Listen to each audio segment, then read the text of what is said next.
My friends, today we stand at a turning point in history, a point where the relationship between the United States and India is no longer defined by cooperation and shared values alone, but rather by tensions, by misunderstandings, and by the profound challenge of reconciling two very different visions of the world.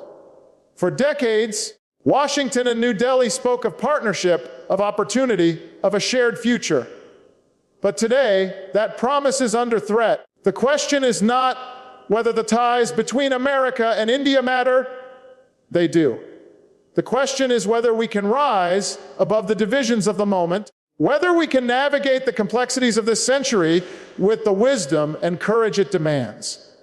And that question brings us to a central truth sometimes. It takes only one choice, one policy, one nation standing its ground to reshape the destiny of a relationship that once seemed unshakable.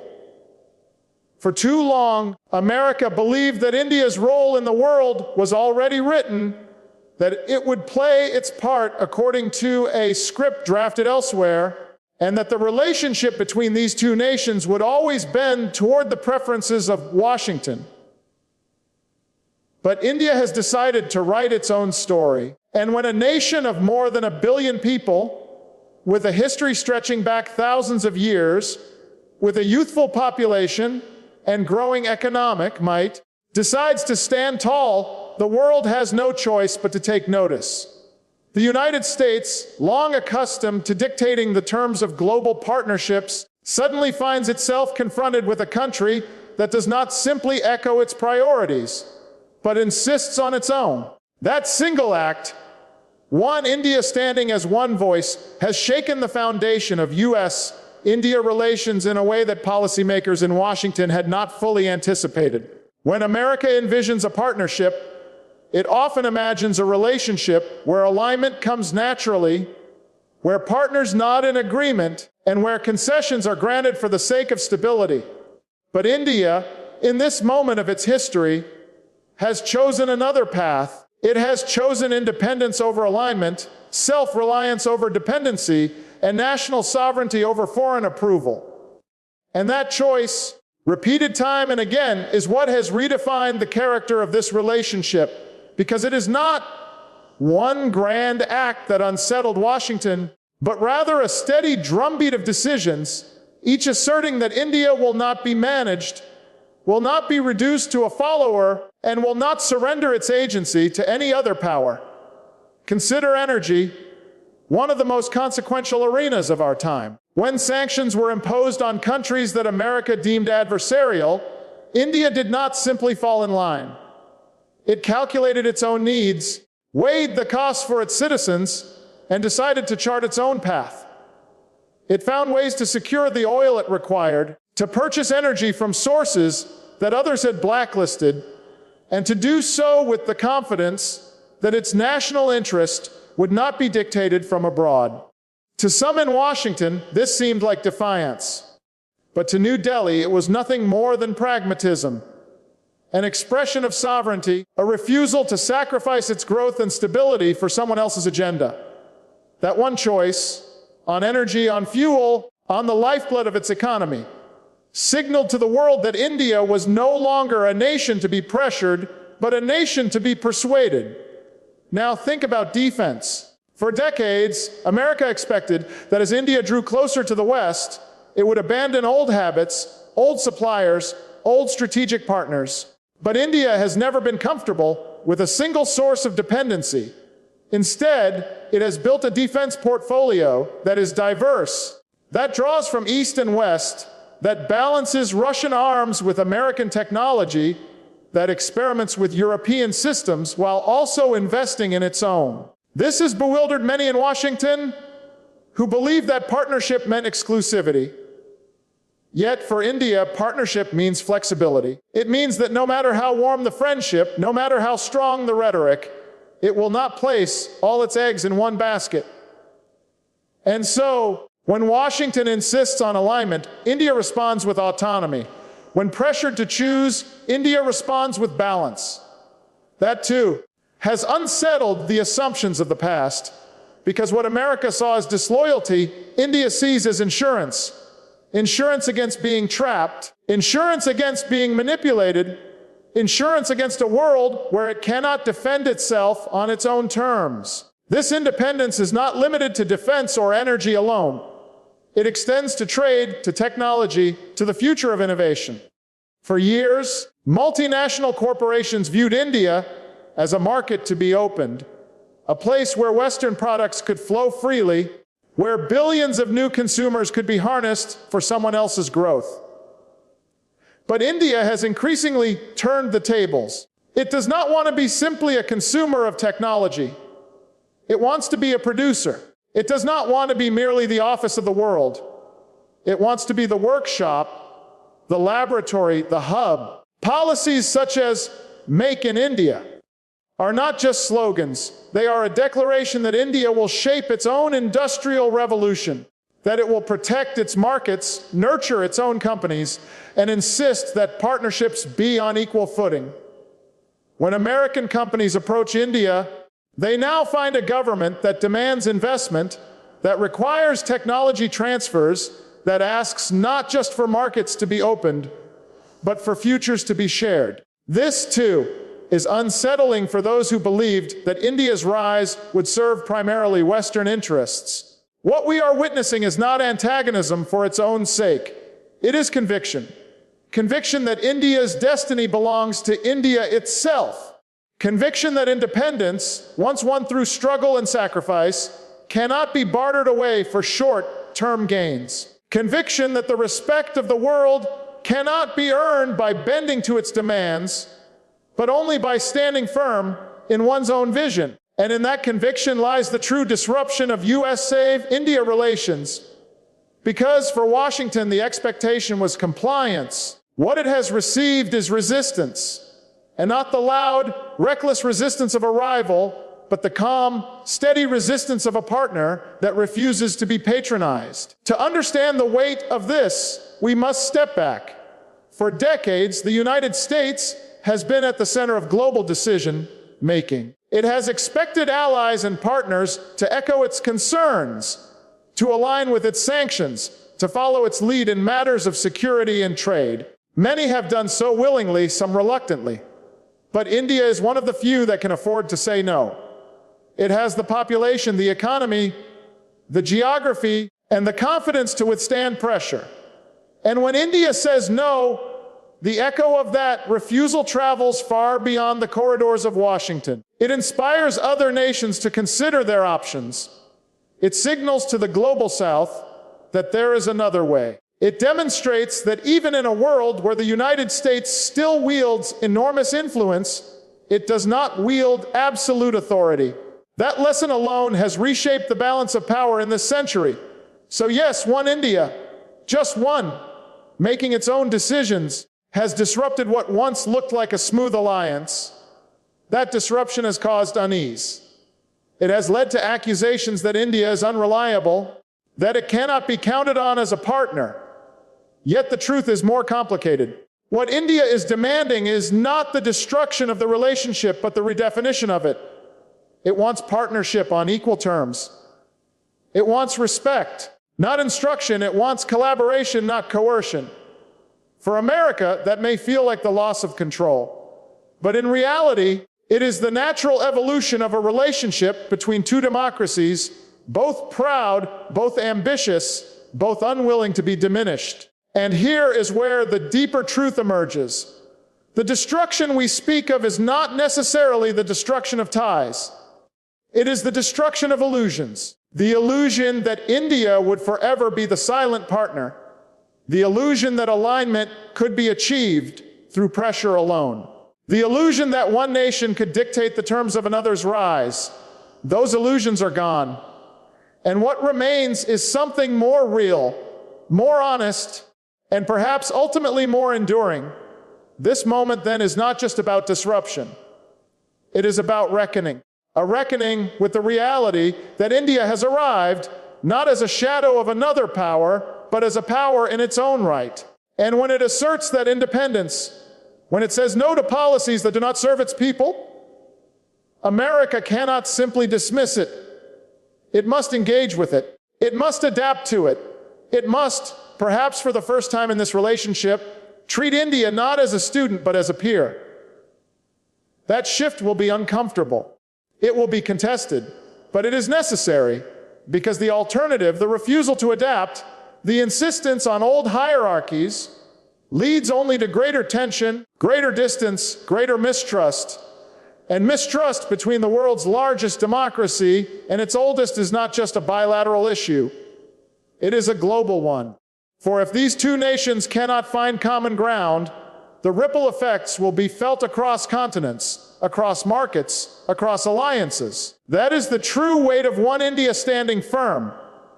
It does not simply reshape its own relationship with America, it reshapes the architecture of global order itself. So when we ask how one India could destroy US-India relations, the answer lies not in hostility but in honesty. India has destroyed the old model of dependency.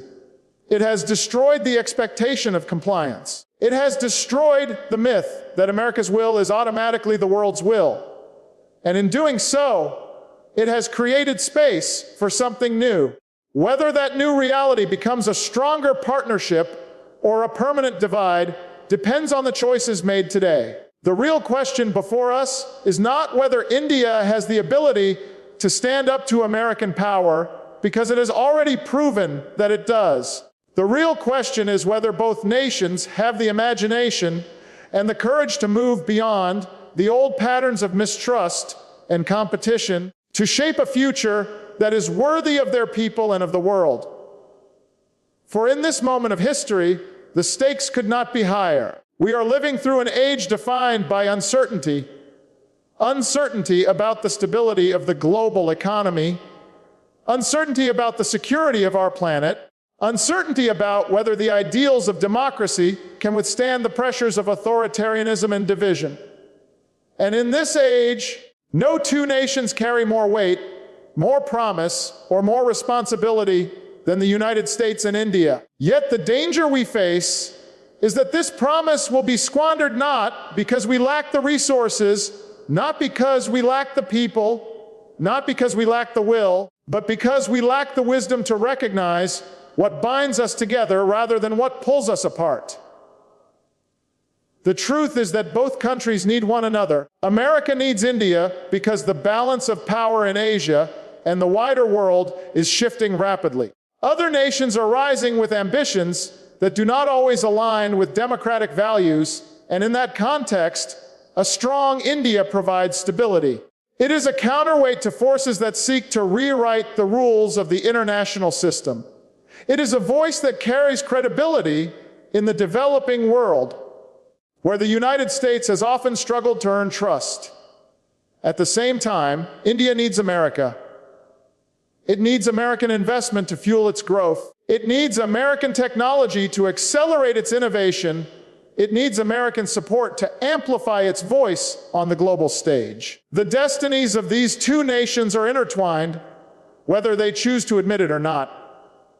But a partnership built solely on necessity cannot endure. If the United States views India merely as a pawn in its geopolitical chessboard, then India will resist. If India views America merely as a source of capital or weapons, then America will hesitate.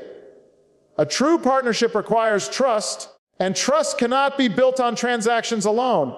It must be built on respect, on equality, on the recognition that both nations bring not only strengths but also responsibilities. That is the choice before us, to accept that this relationship cannot be one of dominance and submission, but must be one of collaboration. And yet, trust is fragile. For too long, both countries have looked at each other with suspicion. In Washington, there are those who ask whether India can be counted on, whether it will ever fully align with American interests. In New Delhi, there are those who worry that America will always demand too much, that its promises will be fleeting, that it will abandon India when convenient. These suspicions are not without history. They are the product of decades in which both nations struggled to find common ground, sometimes standing together, often standing apart. But history does not have to define the future. The future can be defined by choice. And that choice begins with humility. America must recognize that India is not a nation that can be pressured into compliance. It will not abandon its independence. It will not surrender its right to chart its own course. That may frustrate those who are used to allies that move in lockstep, but it is the reality of partnership with a nation as proud and as strong as India. If America wants India as an ally, it must treat it as an equal. It must as a subordinate. It must engage in dialogue, not dictate. It must learn to accept no and still find a way to work together. At the same time, India must recognize that with its rise comes responsibility. To be a great power is not simply to demand respect, but to earn it, not simply to protect sovereignty, but to use that sovereignty in the service of the greater good. India cannot claim to be a global leader while remaining silent on issues of injustice or while retreating into narrow self-interest. Leadership requires vision, it requires sacrifice, it requires the courage to speak not only for one's own people, but for all people. If India seeks to be a voice of the global South, it must also be a voice for the principles that give meaning to democracy itself. If both sides fail to grasp this moment, if they allow mistrust to dominate, then yes, the relationship could fracture. The potential for cooperation could wither. The promise of partnership could be lost. But the consequences would not stop with these two nations. A weakened U.S.-India relationship would leave a vacuum that others would rush to fill. It would embolden those who believe that might makes right. That authoritarianism is the future. That democracy is too weak, too divided, too fragile to endure. It would weaken the global fight against climate change, against poverty, against inequality. It would make the world less stable, less just, and less secure. That is what is at stake. And yet, the opposite is also true. If America and India rise to this moment, if they embrace not just necessity, but trust, not just partnership, but true equality, then the possibilities are boundless. Imagine an alliance where American technology and Indian talent combine to lead the world in clean energy, in artificial intelligence, in medicine. Imagine a relationship where the oldest democracy and the largest democracy stand shoulder to shoulder in defending freedom, in promoting human rights, in resisting the tide of authoritarianism. Imagine a partnership that not only strengthens both nations, but inspires billions around the world to believe again in the promise of democracy. That is the future within reach if only both nations choose it. But choosing it will not be easy. It will require patience. It will require compromise. It will require a willingness to see beyond short-term disagreements and to focus on the long-term horizon. It will require leaders in both capitals to resist the temptation of pride, to resist the pressure of domestic politics, and to see the bigger picture. Because the bigger picture is clear: the world is changing, and neither America nor India can shape it alone. They can only shape it together. We must also acknowledge that the path forward will not always be smooth. There will be disputes over trade, over technology, over defense. There will be moments of disappointment, moments of anger, moments when the relationship seems fragile. But if both nations remember why they matter to each other, if they remember that their destinies are linked, then they will find a way through. Because true partnerships are not measured by the absence of disagreement, but by the ability to overcome it. And in overcoming, both nations will discover something profound. They will discover that what seemed like destruction was in fact transformation. What seemed like the breaking of ties was in fact the breaking of illusions. What seemed like mistrust was in fact the birth of honesty. For too long, this relationship has been built on unspoken expectations. America expecting compliance, India expecting generosity. But now, at last, it has the chance to be built on something more real: mutual respect, shared values, and the recognition that both nations have something to offer the world. So, let us be clear, one India standing firm may feel like it has destroyed the relationship as it once was. But perhaps that destruction is not the end, but the beginning. The destruction of arrogance, the destruction of imbalance, the destruction of the old order. In its place, we can build something new. A relationship not of dominance but of dignity. Not of suspicion but of solidarity. Not of illusion but of truth. That is the choice before us. And the choice must be made now. History will not wait. The challenges of climate change, of inequality, of conflict, of technology, these challenges are not pausing until America and India sort out their differences. They are moving forward, and so must we. The question is not whether America and India will have a relationship. The question is what kind of relationship it will be. Will it be one defined by mistrust, by suspicion, by disappointment? Or will it be one defined by trust, by equality, by the shared belief that together they can do more than they could ever do alone? That is the promise of this moment. That is the responsibility of this moment. And it is a responsibility not just for leaders in Washington and New Delhi, but for people on both sides of the ocean. Because relationships between nations are ultimately about relationships between people. They are about students studying in each other's universities, about workers building companies together, about scientists sharing discoveries, about families crossing cultures and continents. If those bonds remain strong, then no disagreement between governments can truly destroy the partnership. If those bonds deepen, then leaders will have no choice but to follow the example set by their people. So let us not be paralyzed by fear of destruction. Let us be inspired by the possibility of renewal. Because when the oldest democracy and the largest democracy find common ground, when they commit to each other not as rivals but as equals, not as adversaries but as allies, then there is no challenge too great, no problem too large, no dream too distant. That is the future worth fighting for. That is the promise worth keeping. That is the choice we must make together. So, my friends, when we say US-India relations destroyed by one India, we must ask ourselves, destroyed by what? By India's refusal to bend, by America's inability to accept change, or perhaps destroyed only so that something stronger, more equal, and more enduring can rise in its place. History will not wait. The choices are being made right now, not in grand speeches, but in quiet negotiations, in strategic decisions, in the resolve of leaders who must decide whether they see each other as rivals or as partners. One India has spoken. The question is, how will America respond?